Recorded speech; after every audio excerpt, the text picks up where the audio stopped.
రాష్ట్రంలో ఉన్న కాంగ్రెస్ ప్రభుత్వం ఏదైతే ఉన్నదో ఎంత ప్రచారం చేసింది, ఎంత హడావిడి చేసింది, గతంలో బీఆర్ఎస్ ప్రభుత్వం ఉన్నప్పుడు ఎంత ఆవేశపడ్డది యువత విషయంలో మీ అందరికీ తెలుసు.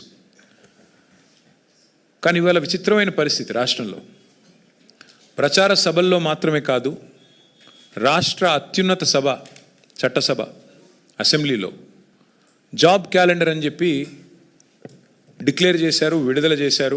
మా అందరికీ, మేము ఎమ్మెల్యేలుగా ఉన్నాం, మా అందరికీ కూడా క్యాలెండర్ను పంచారు.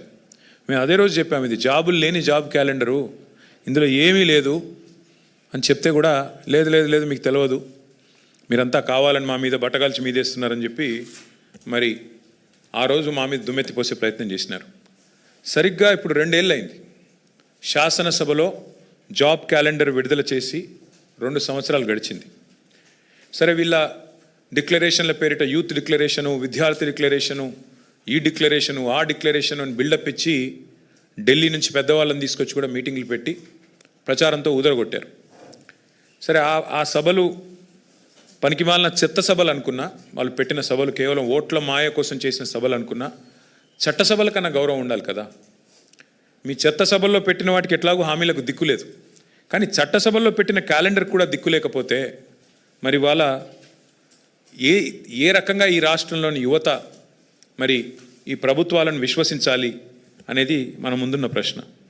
నిన్నటికి నిన్న 2 ఏళ్ళు జాబ్ క్యాలెండర్ విడుదల చేసి ఇప్పటికీ న్యాయం జరగక 2 లక్షల ఉద్యోగాలు మొదటి సంవత్సరంలో ఇస్తానని రాహుల్ గాంధీ స్వయంగా చెప్పి ఇవ్వనందుకు నిరసనగా గడ్డం వేణుకుమార్ అనే ఒక తమ్ముడు ఖమ్మం జిల్లా ముదిగొండ మండలం కొత్త లక్ష్మీపురం, న్యూ లక్ష్మీపురం గ్రామానికి చెందిన ఒక సోదరుడు ఇంత పెద్ద సూసైడ్ నోట్ రాసి నిన్న ఆత్మహత్యాయత్నానికి పాల్పడ్డాడు. ఇది డిప్యూటీ సీఎం బట్టి విక్రమార్క గారి నియోజకవర్గం.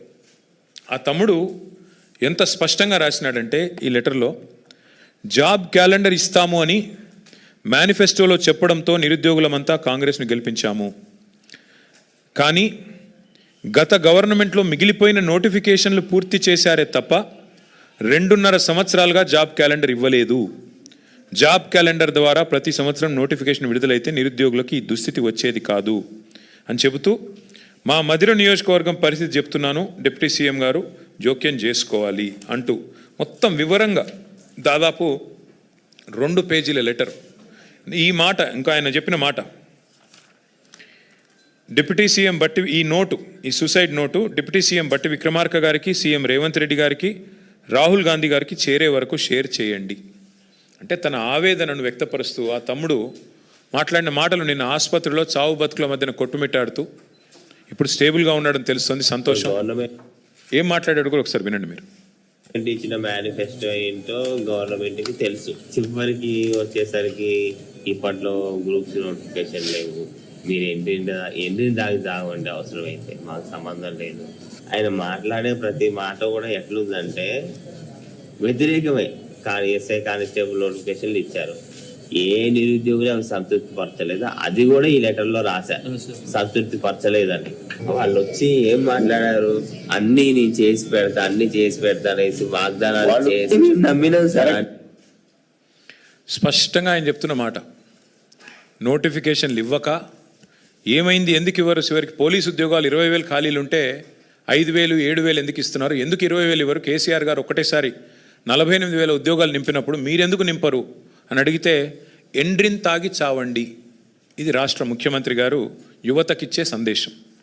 మరి విన్న తర్వాత ప్రగల్భాలు పలికి నిరుద్యోగ భృతి ఇస్తామని చెప్పి, అట్లాగే యువతకి ఇది ఇస్తాం అది ఇస్తాం, 10వ తరగతి పాస్ అయితే 10,000, 12వ తరగతి పాస్ అయితే 15,000, డిగ్రీ పాస్ అయితే 25,000, పోస్ట్ గ్రాడ్యుయేషన్ పాస్ అయితే 1,00,000 రూపాయలు, అట్లాగే మన పిహెచ్డి చేస్తే 5 లక్షలు అని చెప్పిన రేవంత్ రెడ్డి గారు అని ప్రగల్భాలు పలికిన బట్టి విక్రమార్క గారు, మరి మీ సొంత నియోజకవర్గంలో నిరుద్యోగి ఉత్తరం రాస్తే ఏది మీ స్పందన? ఎందుకు మీ నుంచి కనీసం ఒక మానవతతో కూడిన ఒక చిన్న సందేశం, అయ్యా పిల్లలు చావకండి మేము కాపాడుతామని ఒక మాట ఎందుకు రావట్లేదు? పెద్ద దిక్కుగా ఉండాల్సిన వాళ్ళే విషం తాగండి, చావండి, మీరు బావిలో దుంకండి అని మాట్లాడితే మరి వాళ్ళ ఏం జరుగుతుంది? ఇట్లాంటి పరిణామాలు కాక ఆలోచించాలని చెప్పి నేను కోరుతా ఉన్నా.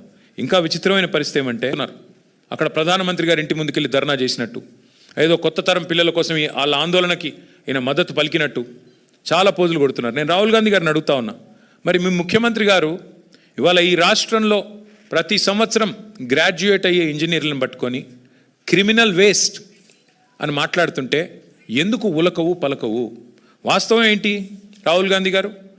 వాస్తవం ఏంటి అంటే ఇవాళ ఈ రాష్ట్రంలో కనుక మీరు చూసినట్టయితే మీకు దమ్ము లేదు. ఈ రాష్ట్రంలో మీ ముఖ్యమంత్రి కానీ మీకు కానీ పిల్లల ముందుకు వచ్చి మాట్లాడే పరిస్థితి లేదు, మీకు దమ్ము లేదు. చేసింది మోసం కాబట్టి. ఇంకా దారుణం ఏంటంటే వేరే రాష్ట్రాల్లో అక్కడ లాఠీ చార్జ్ జరిగినా ఇంకోటి జరిగినా అక్కడ రాహుల్ గాంధీ గారు ఆగమేఘాల మీద పరుగులు పెట్టిపోతూ ఉంటారు. కానీ ఆయన కాంగ్రెస్ పార్టీ పరిపాలిస్తున్న రాష్ట్రంలో మాత్రం ఎక్కడ కూడా ఉలకడు పలకడు.